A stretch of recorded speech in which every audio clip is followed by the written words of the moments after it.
Vinegar, the revelation of the Brazilian championship. I mean, it ended up being a mistake. He was the guy who decided the game. This fool doesn't have a plan. He had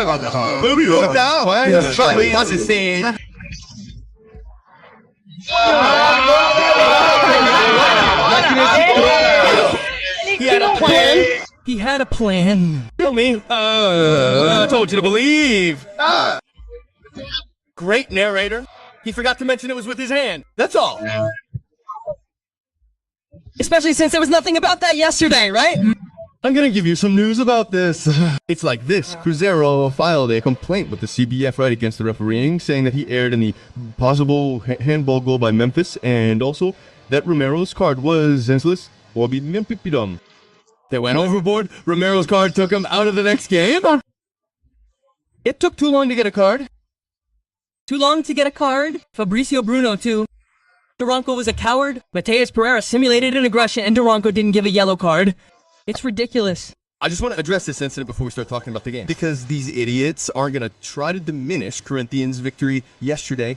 I'm going to be real here first. No, nobody wants to diminish it. We just want you to apologize to Doriba. The Copa do Brazil is now in the final, and you're staying. Here's the thing, let's go. First, regarding what happened in that goal incident, what actually shows that the goal wasn't a handball, Sombrado. There were two Cruzeiro players who are the biggest crybabies in Brazil in the same play. Tassio comes from the front of the play, and Fabricio Bruno is marking him. Neither of them, notice, neither of them, when Memphis scores, raises their hand and says, it hit his arm. In that play, Lele, because today there are plenty of experts saying, it hit his hand, even with artificial intelligence. That's the argument of the refereeing commission. Well, this incident is clearly being manipulated because in all the footage, in all the cameras of the broadcast, no image captured the hand touching. Thus, nowadays, getting one of those apps that really induces manipulation of shots is very simple. You can place a frame over there, a frame over here, putting it in the hand. The guy who's an expert in artificial intelligence today, he can create a scene of Moda kissing Domenico here on the radio, and everyone will say the scene is real, and it might be. So in this case, I think that the people who are experts in interpreting footage today really need to be convinced to look at images from the broadcast to see what is actually real and what isn't.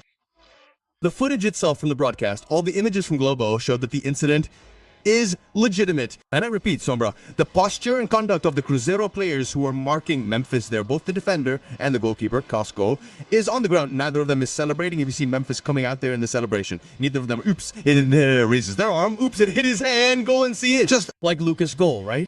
Nobody complains about the same thing. The image only surfaced later. Until today, by someone from outside. But you said I heard your artificial intelligence theory after the goal, you know why? Because that image, did you see who released that image of Lucas' handball goal? That was BAM TV. BAM TV will show an image even with intelligence elements. BAM TV is not artificial intelligence. The guy who made the image said it isn't. Wait a minute, you idiot. This play is the image. This play is the image from one of the cameras there. Look, you can see. This play doesn't hit his hand. This play doesn't hit his hand. The image they're talking about that shows the ball hitting his hand is the one from behind the goal.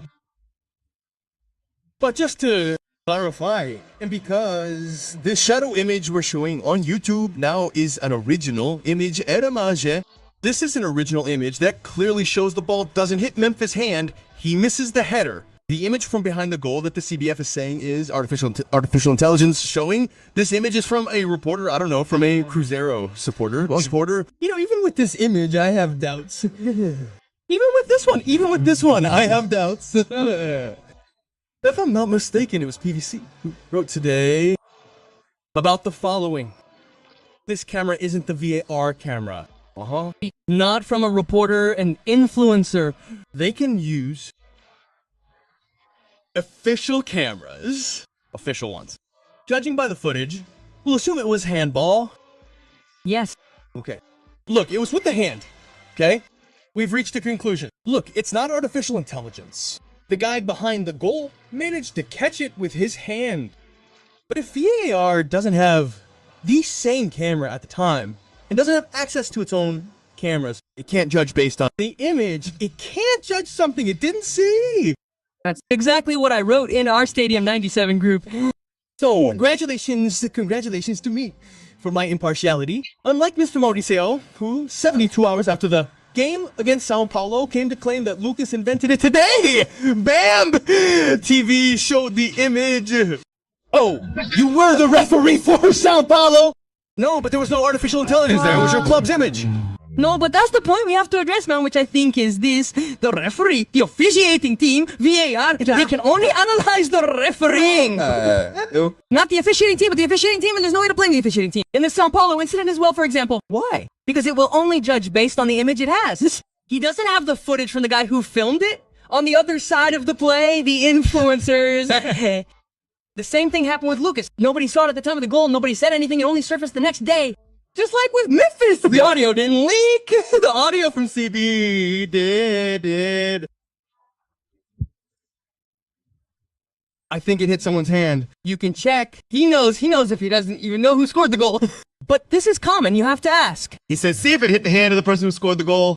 Yes, but now, and nobody from any influencer, no Cruzeiro fan, nobody from the broadcast was saying that the goal was legal. This came up this morning because of this camera. Exactly. But then I think what the discussion should be about is not even about the refereeing, because the referee will judge what they have. The question is, why does an influencer have an image that can be different, right? And they have access to it, and the CBF and VAR don't. I think it's past time for the CBF to put a camera behind the goal, put a camera from above to see when the ball really goes out or not, to value the product. Oh, no, yeah. That's the point we have to get to. They don't value it, right? There's a lack of quality in the service. I think there is. But can I say something? No. Okay, I understand what you're saying.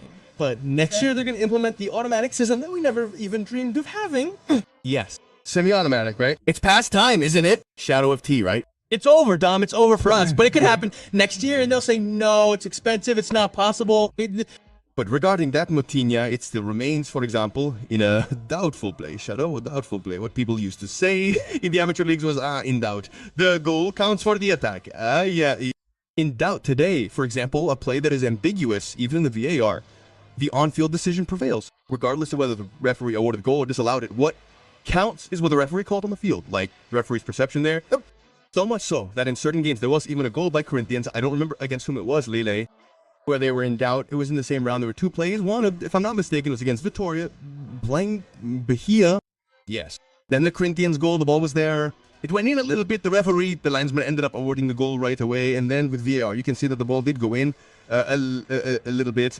But in the other play, where I think the goalkeeper makes a save, if I'm not mistaken, I think it's in a Vitória game, there's no conclusive image to show whether the ball went in or not. So the on-field decision stood.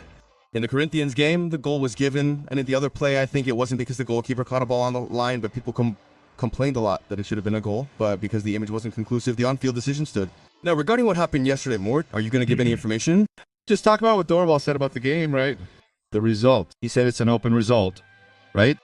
That it was a high-level game, a small advantage, he says, a minimal advantage. And that the game will be tougher on Sunday, and we have to be very attentive without mistakes. But I'll congratulate Dorival. Motinha, because the thing is, but I'm resentful. Dorival, the thing is, the issue is being a cup specialist, Motinha. I can speak freely about this Corinthians team because I say it's a lousy team, and in the Brazilian Championship they choose games to run away from. And yesterday proved that. Ben Sober said to me yesterday, but do you think the guys coordinate and today will be different? I said, go. Because in the Copa do Brasil, for example, you give an opinion. Everyone has their own, and you can contest someone else's opinion, and that's fine because it's a point of view. What you can't contest is a fact. Corinthians in the Copa do Brasil, Lele, has 7 games, 7 wins, 9 goals scored, and none conceded, eliminating Palmeiras and beating Cruzeiro at Mineirão, brother. So you can't say that this team doesn't have quality. It's a team that has quality. It lacks depth in the squad. Of course it does. Corinthians, like most Brazilian teams, has a one-on-one squad. It has a one-on-one squad, which is an extremely competitive team. And if it had dedicated itself to the Brazilian Championship, it could have finished in the top 5. Yes, because with the way it plays, it's a team that can finish in the top 5. But it was a lousy squad. It shows it played for Corinthians too, right? No, the issue isn't just that, Motinha. Corinthians play sweet-blooded, man. When Corinthians wants to, they take their foot off the gas and get a win at Neoquímica Arena and pass the ball around until they draw 0-0-0. In the Brazilian round games, it was very different. But yesterday, just regarding Dorival Marcao, no, but just to contextualize the situation, man, the issue isn't even about a lousy squad. São Paulo, champions of the 2023 Copa do Brasil, also had a focus on the Copa do Brasil. Oh, a focus on the Brasileiro. When you know you're not going to fight for anything in the Brasileiro, you focus after the Copa do Brasil ends and you win a game. But the issue isn't fighting for anything. Corinthians in the Brasileiro could have had more composure than they did. Because it's one thing to focus, Mark, on the last games of the Copa do Brasil and say, I'll decide here, so I can't waste resources in the Brasileiro. The Corinthians in the Brasileiro practically started at the beginning of the year. Corinthians gave up. They were lousy, yes. But regarding Dorival, I'm a very critical guy, Lily, when I say, there was a FIFA date. Dorival didn't improve the team. Yesterday, Corinthians' posture practically until a little before the 10-minute mark, 7-8 minutes, Corinthians gave Cruzeiro such a beating that Cruzeiro started to panic inside the stadium. It's true, because they didn't expect that posture from Corinthians. The fans felt it. When Corinthians had that kamikaze posture, Lele, and it's kamikaze with responsibility, because it wasn't that Corinthians just threw everything at Cruzeiro, giving space in defense. Corinthians said, let's give them a beating. That's something they've trained. Because when you face a quality team on the other side, and you propose to play that way, surprising them with the initiative that Corinthians had, even causing an impact on the Cruzeiro team, because Cruzeiro didn't believe that Corinthians could do what they did. Corinthians, up until the 7th minute, had at least 2 good scoring chances that they could have opened the scoring. And then Cruzeiro, playing at home, said, oops, we're not going to let that happen. Oops. They tried to equalize, but at the end of the first half, Corinthians came back to impose themselves so much that they opened the scoring. So, in that respect, man, it's Dorival's work? Yes. It's Dorival's work? Yes. It's not just about the player's attitude. The player's attitude really needs to be valued because yesterday, several players I criticized from Corinthians played incredibly well.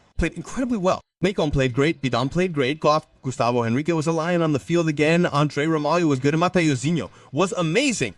If Mateuzinho plays like he did yesterday, he'll be Brazil's right back in the World Cup. He played fantastic. Played like a beast, man. Hugo Souza also saved that ball from Mateus Pereira in the first half when needed. So, Lele, there's nothing to argue about. Corinthians' performance yesterday was worthy of an Oscar. They had to get out of leaving the stadium and paying for another ticket to see Corinthians play. So it's over. No, it's not over. It's not over. What a mess. And just to finish, tell you it's amazing how good it is to support Corinthians and have representatives who go there in silence. The Mineirão. 3,000 Corinthians fans peed with the door open, but it wasn't that they peed with the door open. The guys went to the bathroom and peed doing a 360 in the Mineirão because the Corinthians fans there with 3,000 of them, man. The Corinthians fans put on a show, gave a lesson in stadium support yesterday. It was the president of Cruzeiro who said he expected more. Leonardo Jardim said that they didn't go to the training center to support the team, right? The fans. I think it's ridiculous resorting to this kind of bad argument to... Yeah. Dodu says, yeah, no, you're right, man. The fans were really making more noise. Hey, huh? The crowd was amazing, making so much noise, right? Hey. Just one quick thing. Don't travel. 400 people, okay? On Sunday, people missed their flight here because of the cancellations. And they can't get a flight back, you know? There's that detail too, you know? There are a lot of people trying to get back. Not just from there, but from anywhere in Brazil. My sister, for example, is trying to get back. She went to a congress in Bahia, and she can't get back. It's something, I don't know what's happening at the São Paulo airport. I don't know what happened,